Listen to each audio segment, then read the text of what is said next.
Mais Pecuária fala agora das conquistas no campo do melhoramento genético de raças bovinas nos últimos anos, porque normalmente no final de cada ano ou no começo de um novo ano, as pessoas fazem retrospectiva daquele ano, perspectiva para o próximo ano. Melhoramento genético, alguém já me disse isso, não é uma coisa que pode mudar de um ano para o outro, é um processo. E é exatamente esse processo que vai ser o nosso assunto a partir de agora. Nós convidamos um dos principais nomes do melhoramento genético do Brasil nos últimos anos, médico veterinário, melhorista, Dr. Argeu Silveira, e aqui comigo também nosso companheiro de sempre, o João Pedro Cuti Dias, para a gente falar dessas conquistas do melhoramento genético nos últimos anos. Doutor Argeu, muito boa tarde. É verdade que não dá para a gente falar de uma melhora, esse ano melhorou a genética nisso. É um processo, né? Exatamente. Boa tarde aos amigos que estão nos assistindo. Boa tarde, João. Isso é um processo de décadas e que você vai tendo avanços, né? Para a gente resumir, a grosso modo, no caso da pecuária de corte, há 30 anos atrás nós matávamos um boi de 5 anos e hoje estamos matando um boi de menos de 30 meses, né? E isso resume bem uma série de tecnologias que a gente vem trabalhando. Que bom. João Pedro, boa tarde, João. Boa tarde. Doutor Argeu, esse avanço que teve na terminação do bovino foi impressionante. Vocês conseguiram melhorar a relação de quilos de matéria seca por quilo vivo produzido. Foi um avanço, especialmente na raça Nelore, foi muito grande. Agora, na cria, quais são as tecnologias que hoje esse criador tem que colocar no seu radar que vão acontecer para ele formar o seu rebanho? Uma situação que hoje é quase uma obrigação é a parte de precocidade sexual, né? A gente veio de colocar as novilhas em reprodução com 3 anos, depois migrou para 2, né? E agora muita gente no Brasil inteiro está trabalhando com a primeira prenha aos 14 meses. Para isso você tem que ter uma nutrição, sanidade e uma genética adequada. E no campo genético, lá atrás, quando a gente começou, tinha resistência de algumas pessoas, dizendo que o Nelore, que é a principal raça do país, era uma raça naturalmente tardia, né? Alguns mitos que tinham. E a gente começou a trabalhar em várias características, como tamanho de testículo, né? Buscar animais, depois com precocidade sexual de fêmeas, colocar as fêmeas para ver quais eram as linhagens e os animais precoces. E de uns anos para cá, uma pesquisa com a doutora Eliane Viana, aqui da Universidade Federal, fantástica, que começou a identificar machos precoces. Então, no primeiro ano que a gente fez o experimento, que foi a safra 2007, isso deve ter sido em 2008, apareceu um animal produzindo sêmen aos 12 meses de idade. Depois, agora, nessa safra, a gente tem animais que Nelore começando a produzir sêmen aos 7 meses de idade. Então, a prenhez precoce hoje, geneticamente, é possível, o criador vai ter que fazer a conta da conveniência ou não de emprenhar sua novilha aos 14 meses. Muito bem. Doutor Argeu, qual tem sido o papel principal de reprodutores, matrizes que foram descobertos nesses programas de avaliação genética? Qual tem sido o papel desses reprodutores para a melhoria dos processos de produção? João Pedro sempre cita aqui que em pouco tempo o Brasil ficou diante de uma exigência da China que só compra animais com até 30 meses de idade. Então o Brasil teve que trabalhar rapidamente para fornecer esse material.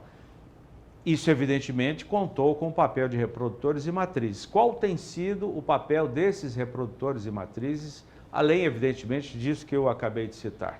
Tem coisas fantásticas, por exemplo, a NCP, apresentou em agosto, durante a Expo Genética, um trabalho mostrando que nos últimos 20 anos, a média do programa ganhou 76 quilos ao sobre ano. Ou seja, está ganhando praticamente quase 4 quilos por ano. E isso explica por que a gente matava um boi de 5 anos e está matando um boi de 30 meses, né? O rendimento frigorífico, e aí a gente pode olhar o tamanho do contrafilé, aumentou 11 centímetros, em média, nos últimos 20 anos. Então, esses avanços, eles estão nos proporcionando essas conquistas. Uma outra situação bem interessante é que, se você ia lá 30 anos atrás, nas centrais de inseminação, você ia ver lá 90% de touros velhos. E hoje, quando você vai numa central de inseminação, você vê 90% de touros novos. Aquele medo, né, de usar o tourinho novo, o mercado perdeu. Então, hoje, a validade de um touro é menor, porque é muito claro que os mais novos são superiores. Então, por exemplo, é muito comum tourinhos bem avaliados irem para a central já com fila de espera de 10, 20 mil dólares. Uma coisa que se fala muito hoje no mercado é a questão que, hoje, essa madrugada, o Congresso aprovou uma lei de carbono. A questão de emissão de metano para os bovinos, no processo de fermentação no rume. Geneticamente é possível? Vocês estão trabalhando para que um animal tenha, um bovino, tenha uma emissão menor de metano no processo de ruminação dele? Esse a gente está andando a passo largo, que é o processo de eficiência alimentar. Isso iniciou, é bem interessante, na década de 70. E aí eram coxos individuais e as provas eram muito trabalhosas. Então você tinha lá 100 animais numa prova, você tinha que ter 100 baias com coxos individuais, colocar a ração de manhã e tirar à tarde, envolvia mão de obra. E isso começou a ser feito na década de 70 e parou. Aí, com esses coxos eletrônicos, esse processo voltou em larga escala. Para ter uma ideia, até 2021, a gente já tinha aí 45 mil animais mensurados no Brasil. E hoje está entrando mais de 20 mil animais que são mensurados por ano em eficiência alimentar, onde você busca animais de alto ganho, né, mas que consomem menos alimento. Recentemente agora, semana passada, a gente identificou um animal que numa prova que é feita para ganhar 1 quilo, esse animal ganhou 1,8 kg. Esse animal, a média de conversão da raça Nelore é em torno de 10 kg de matéria seca para ganhar 1 kg de peso. 10 kg de matéria seca, tá? É mais ou menos 20 kg de ração, né? Ração com silagem, ou 35, 40 kg de pasto, né? Para converter, assim, ao grosso modo. E esse animal, a média da raça Nelore é mais ou menos 10 kg de matéria seca para ganhar 1 kg. Ele converteu 3,8 kg de matéria seca para ganhar 1 kg de peso. Então, esse tipo de animal, além dele emitir muito menos metano, né, ele ainda vai trazer uma outra grande vantagem para o mercado, que é mudar a rentabilidade da terminação. Doutor AG, vamos falar de velocidade do melhoramento genético. No início da década de 90, fim de 80, década de 90, houve uma revolução muito grande com a difusão das DEPs, a diferença esperada na progênie. Nós já falamos aqui, e até uma pessoa, um pesquisador que o senhor admira muito, que até me indicou um trabalho para que eu estudasse um pouquinho, que é o professor Bergman, da Universidade Federal de Minas Gerais, que tem um conceito para as DEPs, que são os rótulos de uma embalagem num supermercado. Aquilo que está dentro de uma embalagem, ou de uma lata, ou dentro de uma garrafa, você não vê, está lá dentro. E no rótulo é que vem as informações sobre o teor de proteína, enfim, dentro do conteúdo. A DEP, na avaliação e no conceito do professor Bergman, é exatamente isso, é o rótulo. É aquilo que o animal pode passar como herança genética à sua descendência. Isso tomou conta da década de 90, um pouquinho do início do século 21 também, nos anos 2000, mas depois nós tivemos outras ferramentas, por exemplo, com a genômica. A velocidade tem sido maior para a difusão do melhoramento das boas qualidades genéticas para a descendência? Ah, não tenha dúvida, né? Você pega o mercado de venda de sêmen, que há 30 anos atrás era 100% de animais sem informação, hoje 98% da venda é de animais com informação. Então, o impacto é muito grande.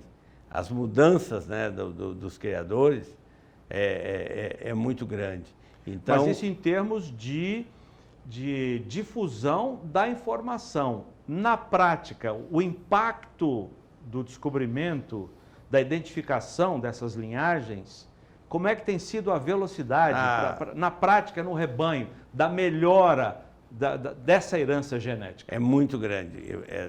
A gente tem um privilégio hoje no Brasil de ter aqui no Brasil, lógico que a gente está falando aí de um núcleo de excelência, né? Não é da média da raça, é de algumas fazendas, mas as fazendas de maior ganho econômico e genético do mundo, comparado aí com a Austrália, com os Estados Unidos, com a Europa, estão no Brasil. A gente chegou numa equação que a gente chama equação de alto ganho, que você pega toda essa tecnologia de precocidade, de genômica, de avaliação genética, de eficiência alimentar, de ultrassonografia de carcaça, junta todas essas tecnologias e aplica, né, a diminuição da idade dos reprodutores. E isso faz com que a fêmea, nascida em 23, seja a mãe da de 25, a avó da de 27, bisavó da de 29. Com essa equação de alto ganho, a cada 5 anos eu consigo mudar 87,5% dos genes do rebanho. E aí vem ganhos fantásticos, né? Então, esse modelo do alto ganho que algumas fazendas estão aplicando, e que isso é uma coisa da raça Nelore no Brasil, você não encontra em outros lugares, isso está mudando a velocidade de ganho de peso. Então, para você ter uma ideia, né? Lá atrás, as melhores fazendas que tinham no Brasil ganhavam 2,4 quilos de peso ao ano. Tá, 2,4 quilos de peso ao ano, em 10 anos são 24 quilos, e isso é significativo, né? Com esse modelo hoje, você ganha 10 quilos por ano, né? E a cada 5 anos você muda. Ou seja, se você pegar uma fazenda dessa, que cria Nelore hoje, e resolver mudar para Jersey, por exemplo, dali a 5 anos você volta lá e você vai ver que o cara mudou de atividade. O gado dele vai estar com quase 90% de sangue da raça escolhida. Então, esse modelo aí de alto ganho, e isso é uma coisa espetacular. A gente acaba, na crise, a gente aprende a crescer, né? Aquele boom do cruzamento com Angus, meio desordenado e que hoje está se reequilibrando e tal, mas nos forçou a gente buscar alternativas. E uma das alternativas foi chegar nessa equação do alto ganho, que algumas fazendas ainda são poucas que estão aplicando, mas os ganhos delas são impressionantes, porque além de você trabalhar com todas as tecnologias, o intervalo de geração é muito pequeno. A cada 2 anos você muda a fêmea de 23 é mãe da de 25 e a avó da de 27. Então, esse modelo, que a gente chama de modelo de alto ganho, ele é impressionante. E ninguém no mundo está conseguindo repetir esse modelo, pelo menos por enquanto. Isso quer dizer que a mãe de 23, ela provavelmente não vai ser a mãe de 27, ela vai ser a avó e bisavó. E sai fora do sistema. Você vai ter uma tendência que a idade de abate vai diminuindo ao longo do tempo. Você não vai ter vaca de 7 anos, 8 anos na fazenda. Não. Nesse modelo, as vacas têm 1 ano de idade, né? Ela termina as provas, ela começa a produzir com 1 ano e sai com 2 do sistema. 2 anos, ela cumpriu o papel do sistema dela. Então, nesse modelo de alto ganho, A velocidade, porque o que é o ganho genético? Se você ganha 10 quilos em 10 anos, você está ganhando 1 quilo por ano. Se você ganha 10 quilos em 5 anos, você está ganhando 2 quilos por ano, né? Então, você trabalhar com alto ganho e diminuir o intervalo de geração. Então, as doadoras hoje já têm, na grande maioria, 1 ano de idade, e agora, com o trabalho de precocidade sexual, nós estamos aumentando a contribuição dos machinhos também com 1 ano, 14 meses. Ou seja, o machinho, ele, por volta de 12, 14 meses, ele começa a produzir dentro da estação de monta. Doutor Gil, o senhor falou uma coisa que hoje se fala muito na questão de aproveitamento da heterose, de um Bos taurus com um Bos índio, com um gado europeu com um gado de origem indiana. Hoje, a genética se preocupa também em procurar selecionar animais visando esse modelo de produção, ou seja, você ter matrizes Nelore, vamos pensar no Centro-Oeste, matrizes Nelore pensando em inseminá-las com Angus para você ter um bezerro comercial, ou seja, tanto o macho como a fêmea. Inclusive tem um modelo matemático direcionado para a pessoa buscar animais Nelore com aptidão para cruzamento. Agora, o cruzamento, a gente tem que tomar um cuidado. O vigor híbrido é fantástico, é um recurso para ser utilizado, mas não para ser utilizado a qualquer custo. O que estava acontecendo quando começou o boom no cruzamento, em larga escala, o que era a conversa? Bom, por quanto você vende um bezerro? R$ 1.100 na época lá. Eu coloco o sêmen de um animal europeu e você vai vender por 1.400. Ou seja, eu insemino sua vaca e você ganha R$300 a mais. Puxa, que maravilha, gostei, vou fazer. E aí o cara começou a fazer nas suas melhores vacas, que são as vacas que parem no início da estação. E a reposição dele, quando fazia com touros sem menor critério. O que aconteceu com esses rebanhos?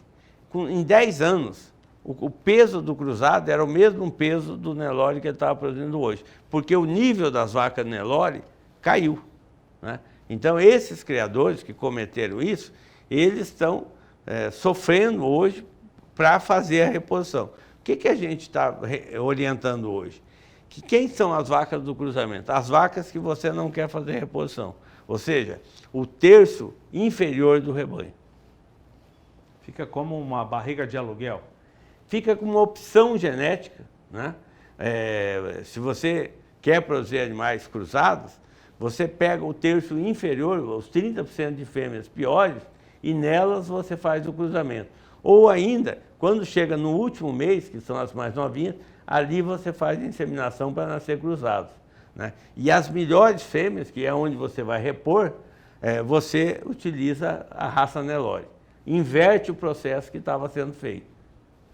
Porque o cruzamento é muito importante, eu estou entendendo o que o senhor está falando, mas tem um aspecto que é a raça mãe, que não pode ser deixado de lado. É isso que o senhor está querendo dizer? Sim, porque o efeito é fixo, tá? O efeito da heterose é um efeito fixo.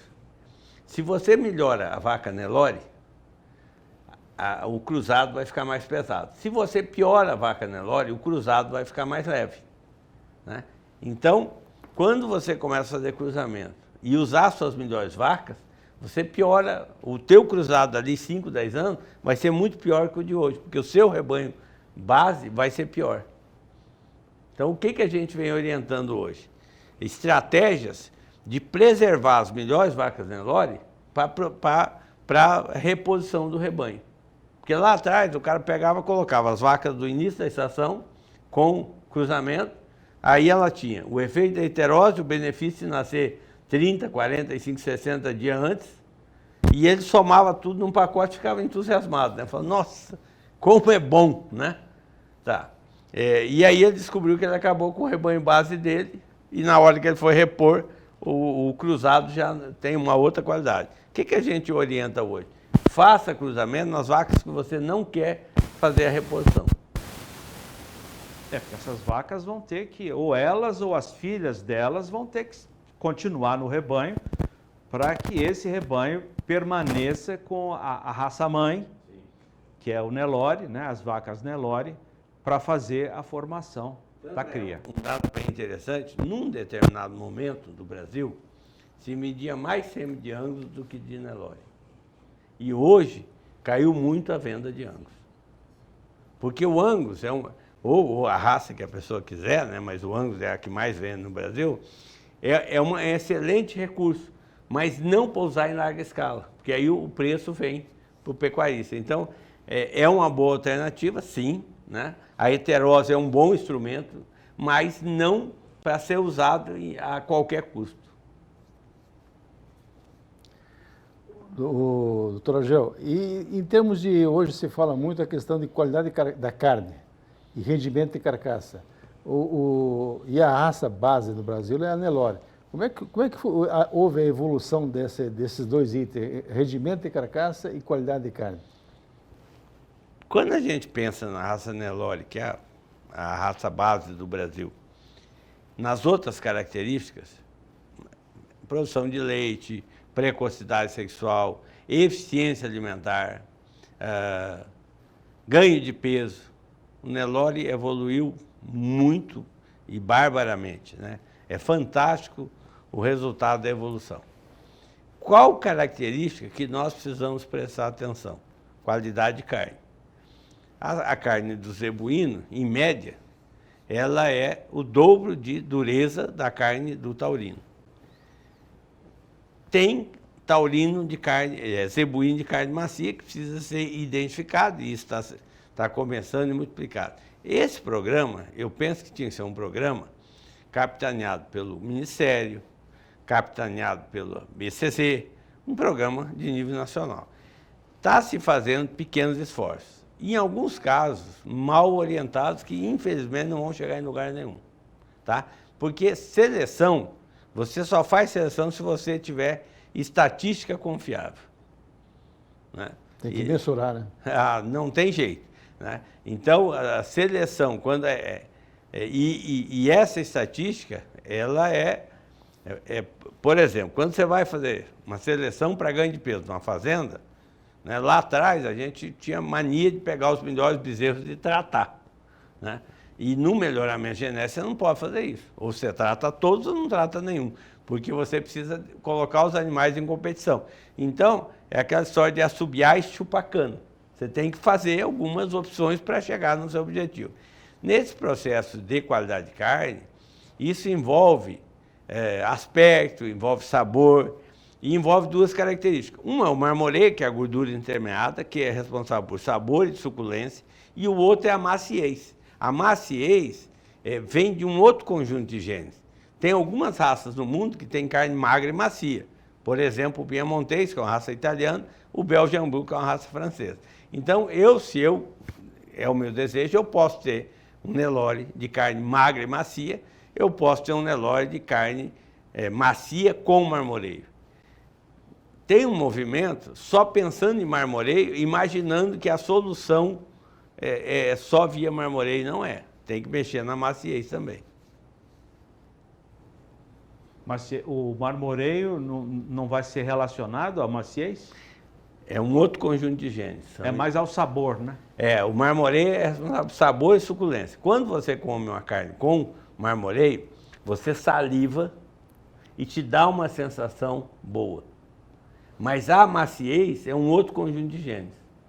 Então, e esse talvez seja a última barreira dos zebuínos pensar num programa de qualidade de carne. Eu venho defendendo, e hoje a gente tem laboratórios de qualidade de carne muito bons no Brasil. Só precisa ter gente de porte capitaneando isso. Tá? Mas é assim mesmo, né? Quando a gente começa com alguns avanços tecnológicos, tem algumas resistências. Porque o rebanho brasileiro é muito grande, né? Para fazer isso em larga escala... Lá atrás, quando a gente começou a medir circunferência escrotal, tinha uma resistência das pessoas que diziam que o Nelore, o testículo, era em forma de banana, né? Comprido e tal, e que o europeu era em forma de pera. E que medir a circunferência era um grande erro, porque nós estávamos europeizando o Nelore, que nós íamos acabar com o Nelore e tal. Né?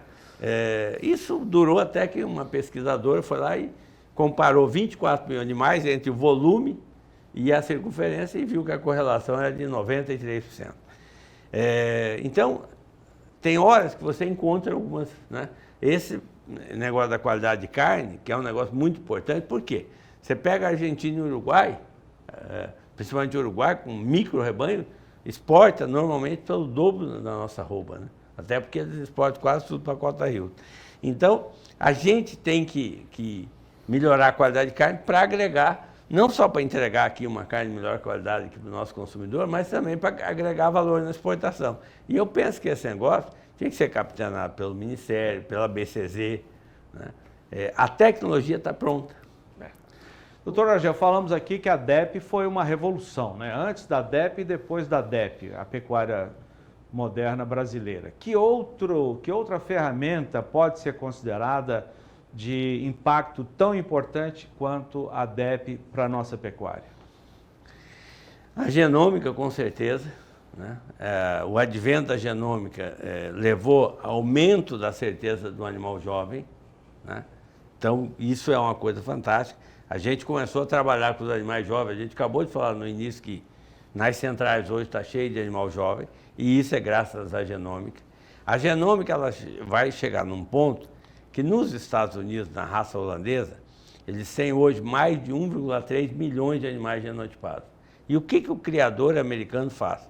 Nasce o bezerro, faz a genômica, ou a fêmea, e no dia que nasce, decide o futuro daquele animal, confiando única e exclusivamente vai para corte ou vai ser um reprodutor?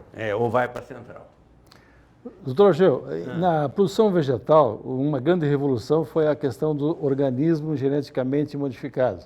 Na animal? Já tem alguns estudos, tá? Existem, já tem algumas coisas prontas, e tem grandes novidades vindo aí. Usando essas tecnologias tipo CRISPR e outras tecnologias novas. Exatamente. Aí. Então, já tem resultado, por exemplo, tem uns animais, chama Nelore 1000, que fixou o gene de dupla musculatura do Belgian Blue. Tá? São técnicas diferentes, mas fixar pode-se discutir por que eles fixaram, não é bem esse o objetivo nosso aqui. Mas tem um animal de dupla. Tem um animal, tem um animal. Então, e agora vem umas outras tecnologias aí, que vão ser muito promissoras, que é você poder melhorar conjuntos de genes. Por exemplo, quanto que vale para o sul do país se você melhorar a resistência a carrapato, né? Faz muitos anos que não tem uma cepa nova, né? São as mesmas cepas, nesses climas, com esse aumento, esses anos mais quentes, aumentou muito a quantidade de carrapato, então carrapato no sul é um grande problema, né? Inclusive tem um câmbio de regiões onde historicamente trabalhava com animais puros, está migrando para animais 5/8 para ter um pouquinho de zebu e melhorar a convivência com o carrapato. Agora você imagina se você faz um pool genético desse para melhorar a resistência a carrapato. Ou, pegando no nosso caso, se a gente melhora geneticamente o animal para qualidade de carne. Marmoreio seria possível também? Sim, marmoreio, né? E aí nós temos um custo de produção baixo, com a carne de qualidade de alto padrão, muda a história de produção, né?